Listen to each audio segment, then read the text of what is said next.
Here's your Storm Track 7 forecast.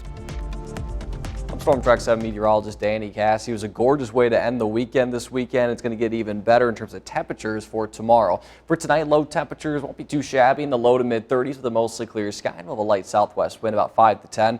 Tomorrow, temperatures really crank up into the low to mid 70s area wide. Could get close to the upper 70s far south and west. We'll see record highs in many areas, and that southwest wind's going to be strong, gusting up to 35 miles per hour, especially during the afternoon. In terms of what we are expecting in terms of those temperatures, we could break many of those records. Waterloo, the record set back in 2021, we should shatter that one with a high of 75. Dubuque, I think, will fall just short of the 1894 record. Cedar Rapids, I think, will be just above it there. That record also in 1894, and then Iowa City limited record should also shatter that one back in 2021. And those southwest winds are going to be the main reason we're seeing that temperature really soar. Tonight, winds, as I mentioned, are going to be pretty light, only about 5 to 10, but during the afternoon, we'll start off tomorrow really pretty light, but after the noon hour, they'll really pick up. Mid to late afternoon, we'll have sustained winds at 15 to 25, gusts to 35, and then after sunset, it'll quiet back down. But with temperatures well into the 70s, with things fairly dry, even with that snowfall, and really low relative humidity, usually when you have anywhere from about 20 to 30%, which we're expecting for tomorrow,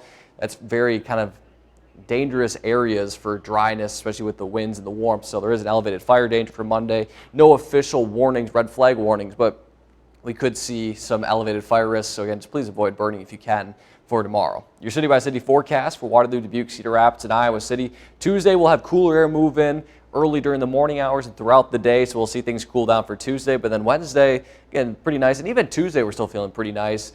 But the end of the week, you've probably heard about this, maybe rumblings on social media, maybe Joshua Franson or I have been talking about it over the past couple of days. There is a chance of strong to severe storms on Friday. There's a lot of details yet to be ironed out. Let's show you what we know so far. So there's a very strong low pressure that will be moving in from the west on Friday. We'll have the potential really for much of the center of the country for a level 2 risk of severe weather. Locally here, that's about Highway 20 southward, but one thing to note is a lot can change from now until then, and this is just kind of the general vicinity. This could very well move all the way north. This could move all the way south, a little bit west, a little bit east. There's a lot that's still going to be in play, but what we do know as of now, there is the chance for much of eastern Iowa of strong to severe storms. All three hazards of large hail, damaging winds, and a few tornadoes are possible at this moment. Most of that time frame looks to be late into the afternoon Friday into the early night hours, so let's show you that here on Future Track. So we'll start the day on Friday with some sunshine and really warm conditions. Temperatures like Monday are expected to be well into the 70s. What we are going to see is there'll be some storms, I think, that'll fire off kind of just west of I-35, and this is where things are going to change a little bit, when exactly the time frame when these storms will fire off, where they'll fire off, but this is again just a kind of general outlook.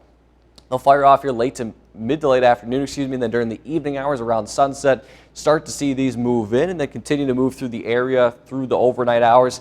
And as we get closer, again, we'll have a better idea of how much strength will these have as they get into the night hours. We'll have a strong low-level jet, meaning just above the surface, kind of like a fuel tank, so to speak, to allow these storms to continue. So that's something we'll be watching, of course, once we get to Friday. That'll continue Friday night into early Saturday, and then Saturday will just be showers, maybe a few early rumbles of thunder, but mainly should just be showers. That'll continue to swing through, and on the backside, we'll have strong northwest winds. We could get clipped by a little bit of some snow. I think for right now, it'll just stay as rain, but that's something we'll watch as well on Saturday, is how cold does it get. So that was kind of referring to the questions for Friday, the exact timing of the storms. Right now, general idea is anytime between the mid-afternoon hours on Friday to the nighttime hours early Saturday. But when exactly? Is it 3, 4 o'clock? It's a little bit later, so that's something we're watching. The strength of the storms. Yes, they could be strong to severe, but are we in the right spot for storms to flare up? Is that dry line, as it's called, when some dry air mashes with moist air? That's when you get these storms to kind of fire off. Where exactly is that going to initiate the storms?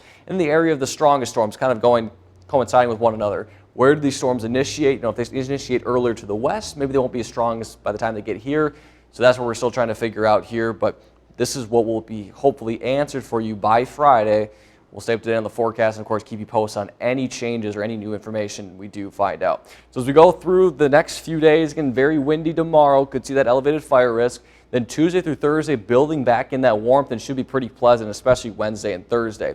Alert day for Friday due to that strong severe weather chance, and mainly during the afternoon and evening at this point. We'll have strong winds on Friday as well. Then they'll shift to the southwest on Saturday with a chance of some rainfall there. Then on Sunday, looks like it'll be windy and a little bit cool, a little bit more seasonal for this time of year. St. Patrick's Day for now looks dry, and then for next week, looks like we could see a little bit more rainfall. For now, looking like just rain rather than storms.